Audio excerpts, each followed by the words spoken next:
Hello বন্ধুরা, কেমন আছো তোমরা? তন্দ্রার মিনি ব্লগে তোমাদেরকে স্বাগত জানাই। আজকে এসেছি কাটোয়াতে সাউথ ইন্ডিয়ান রেস্টুরেন্টে, সান সাউথ ইন্ডিয়ান রেস্টুরেন্ট। পাপাইয়ের সাথে অফিসের কাজে কাটোয়া এসেছিলাম। শেষ হতে তো দুপুর হয়ে গেল। পাপাই বললো এখান থেকে খাওয়া দাওয়া করে নিই।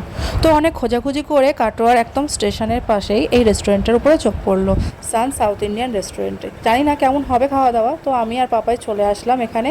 তো এখানে এসে দেখি একদম ঘরোয়া নিরামিষ খাবার দাবার। ও হ্যাঁ, এই হেলমেটটা আজকেই নতুন কিনলাম, কেমন হয়েছে জানিও। রেস্টুরেন্টে নিরামিষ হলেও খাবার দাবার খুবই ভালো এবং ডেকোরেশনটা খুবই সুন্দর। এসি করা আছে এবং পরিষ্কার পরিচ্ছন্ন। দেখতেই পাচ্ছ খাবারের থালাটা সামনে দিয়ে গেল।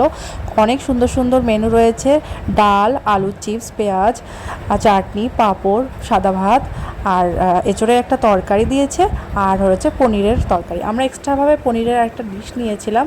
খুব সুন্দর সিম্পল খাবার। তোমরা যারা কাটোয়াতে আসো অবশ্যই কিন্তু খাবারগুলো ট্রাই করতে পারো। লাস্টে কিন্তু দই মিষ্টিও ছিল।